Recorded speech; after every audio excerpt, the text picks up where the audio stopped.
Even though text animations like these are perfect for our aunt's wedding video, they aren't always the best result we can achieve. Animating text is crucial in a motion design video, and it can significantly influence how the viewer perceives a message.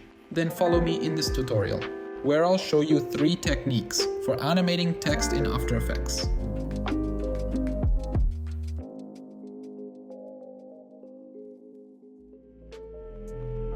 Imagine you are this blue dot.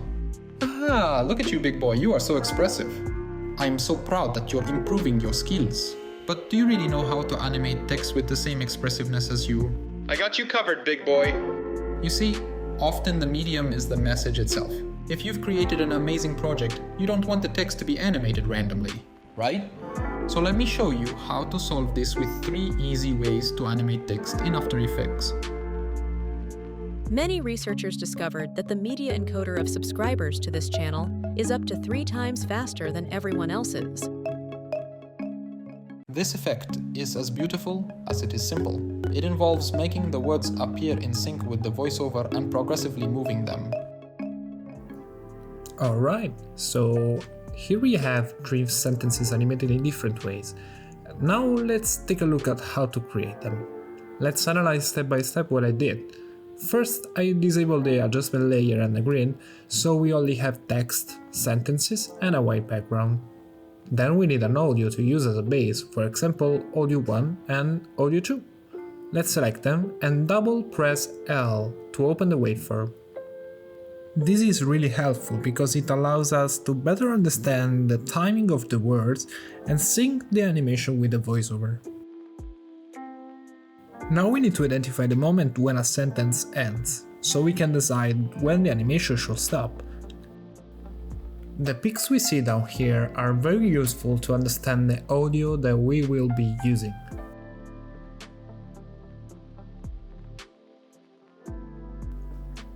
Now that we have understood how the waveform works, let's recreate the first part of the animation together. So we simply create a new text layer, we change the font, the weight, and obviously the color.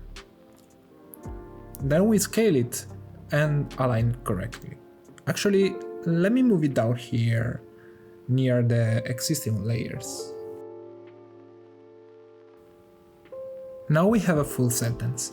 What we want to do now, looking again at the example, is to split the individual words and animate them separately in sync with the waveform below that we see before.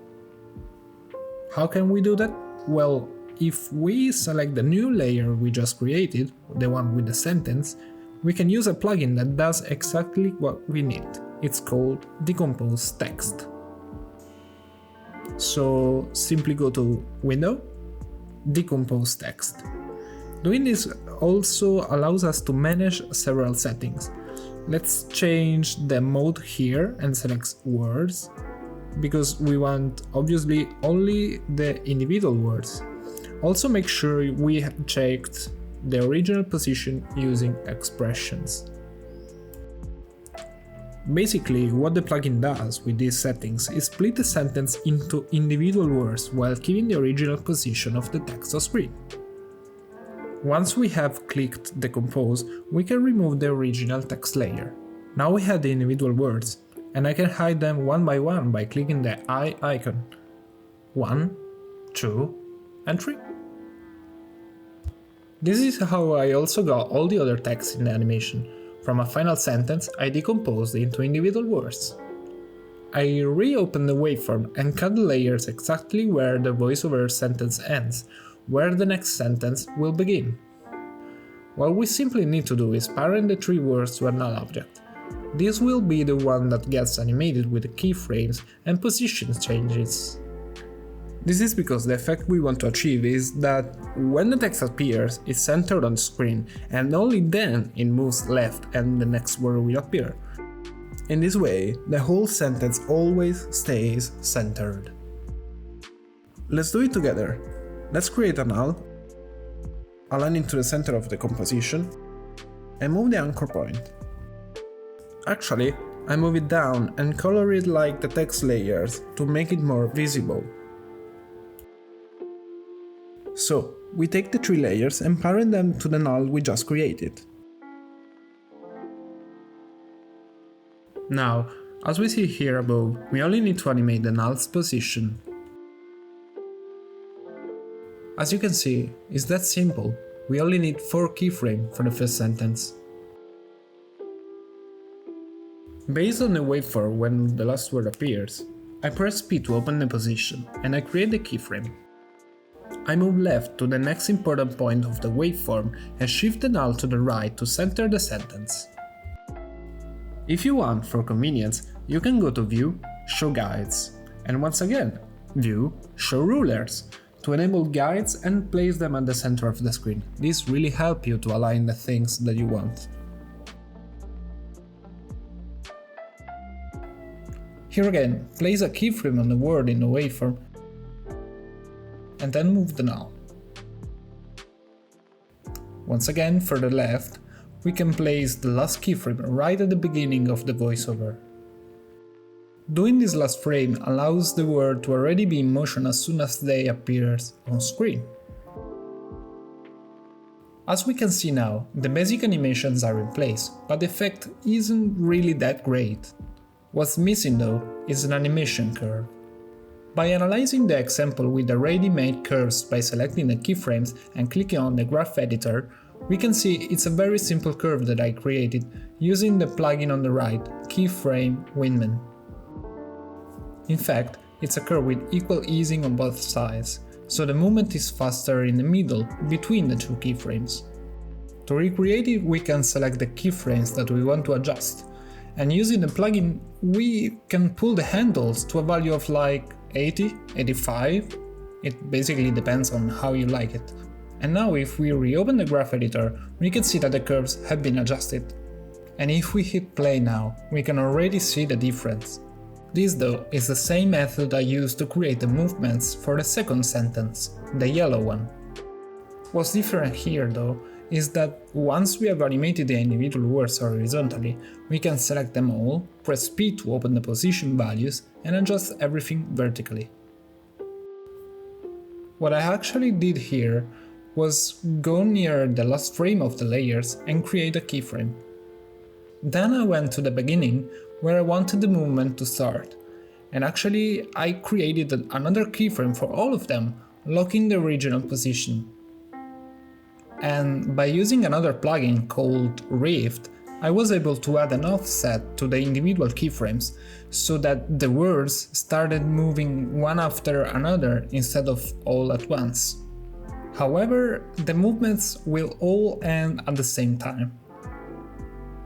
In fact, looking at the animation curve, we can see that all the movements start very slowly with a big peak towards the end. And the last sentence with the pink layers is not that much different from what we've already discussed. It's still a sentence split into words as we have seen before, and if anything, it's even simpler than the other two, because this time it's not animated with a null. The words simply appear when the layer becomes active.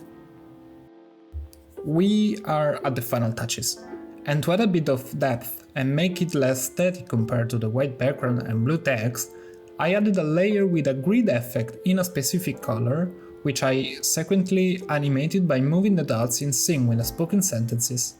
Then I created an adjustment layer, where I applied the fastbox blur effect with keyframes only at the beginning of the video to simulate sort of like a focus on the words. And then, after that, the posterized time effect with a different frame rate in order to make the animation feel less artificial. Many researchers discovered that the media encoder of subscribers to this channel is up to 3 times faster than everyone else's. Many researchers discovered that the media encoder of subscribers to this channel is up to 3 times faster than everyone else's. In the second tutorial there are some elements we had just seen in the previous one. The words, the audio and the background music are exactly the same. I've already created the 3 sentences that will animate on screen, and the effect will be the same on all of them, so we'll just do it together on the first one. Let me hide the 2 sentences we don't need, so that we can work only with the first one, many researchers. So the first thing to do as before is selecting the audio and opening the waveform by pressing L twice. Select the text layer, open the settings drop-down and click on animate. With the menu that appears, we will create two different range selectors. The first one is position and the second one is opacity. Now that we have the range selectors, click the arrows to expand their properties. Expand the properties once again clicking on advanced. And in the drop-down menu, change the based on setting from characters to words. And simply do the exact same thing for the other range selector. This is very important, because we are telling After Effects to move and work with full words, not individual letters. Once we've done this step, we can close the advanced menus and we are ready to set the first keyframes. First, look at the waveform, and go just before the first word is spoken in the audio, and place the first keyframe on the start of both range selectors. Then move to where the sentence finishes being spoken, in my case here, and place a second keyframe exactly like the first. Now we need to change these final keyframes values to 100. Remember to do it for both range selectors. Now we can go back to the first keyframes of the timeline, where we can adjust the position of the first range selector, moving the whole sentence slightly down to create a movement effect. Then change the opacity of the second range selector to 0%. So now if we scrap forward slowly, we can see the effects applied to each word. The further we move towards the final keyframe, the more the words animate in.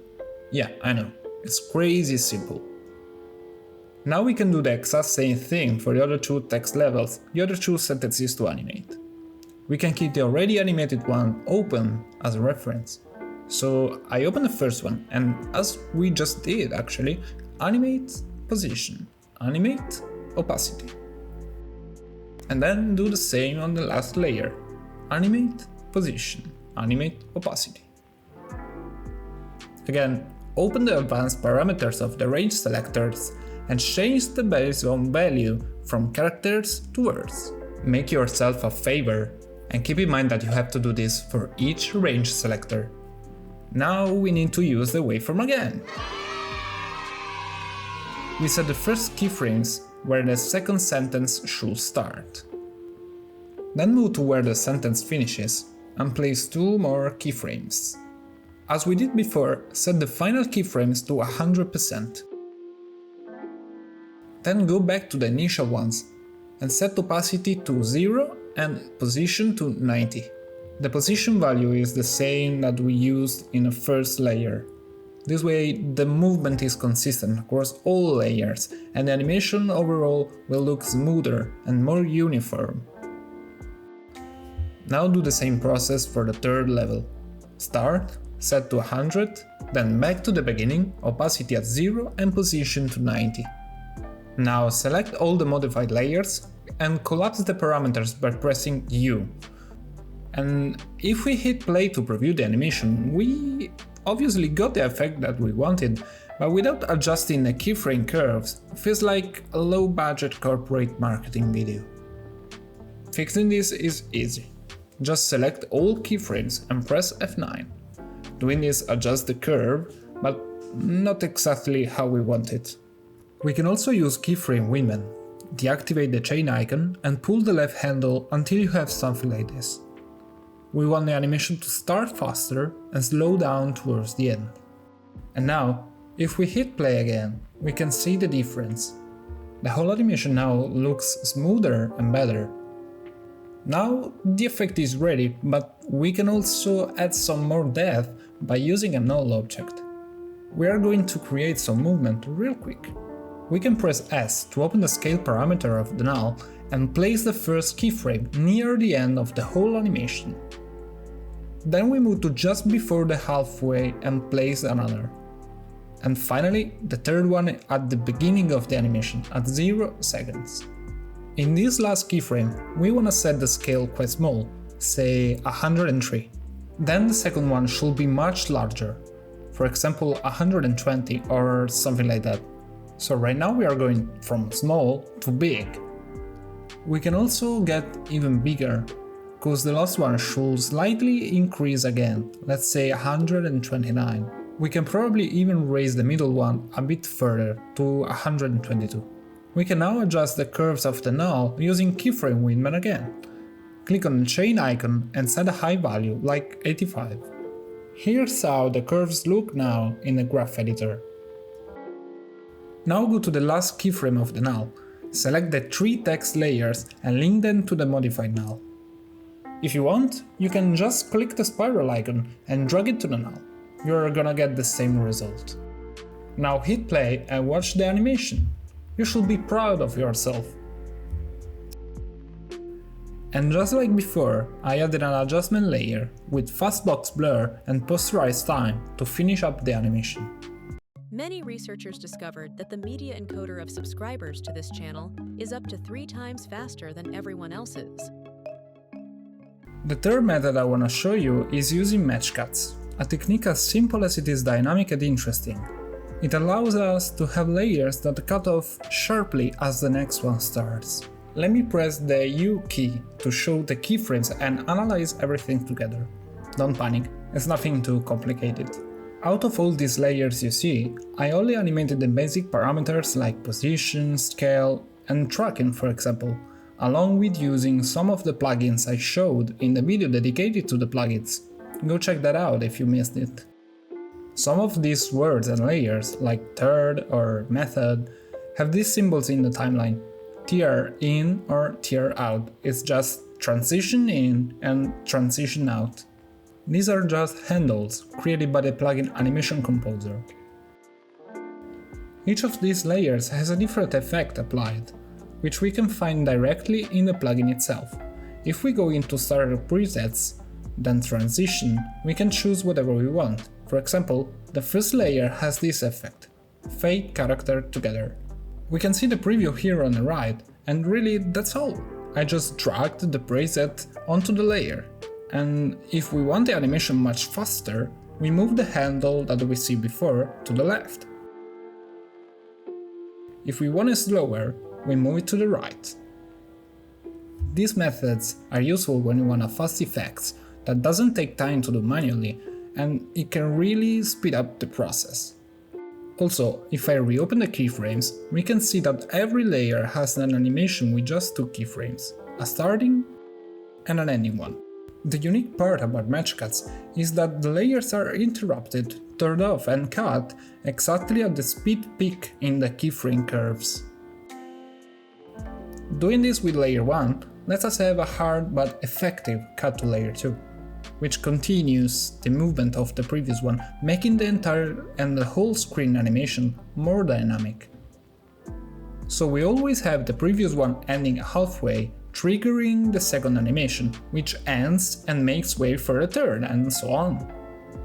So basically, this allows us to have a fast and dynamic animation that grabs attention and mixes various effects to avoid boring the viewer.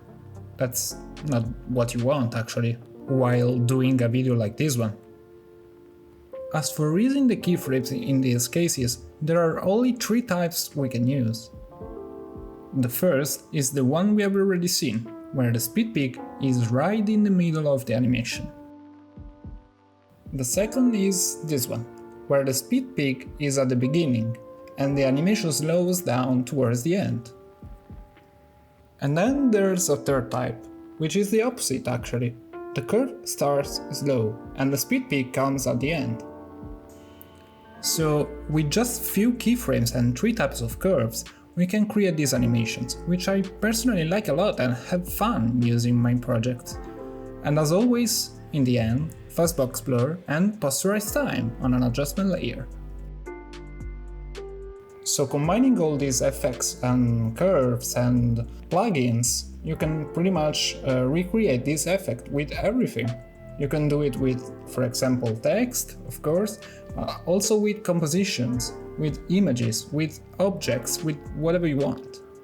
Well, this is the end of the video. I hope you learned something. Please don't forget to like and subscribe. See you!